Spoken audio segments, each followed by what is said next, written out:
Ginger. Güzel gözlü Ginger, baksana bir. Ginger the garfield.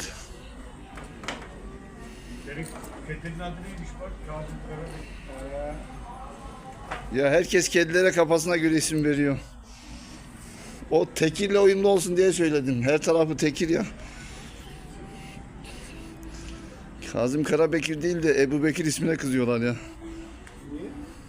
O güya halife ya, 4 halifeden biri. Kazım Karabekir kimdi ya? Pis pis pis pis. Önemli birisi de şey kadar önemli değil Ebu Bekir. Ebu Bekir ismine çok kızıyorlar ya. Kazım Karabekir asker miydi ama? Çok önemli birisi, evet.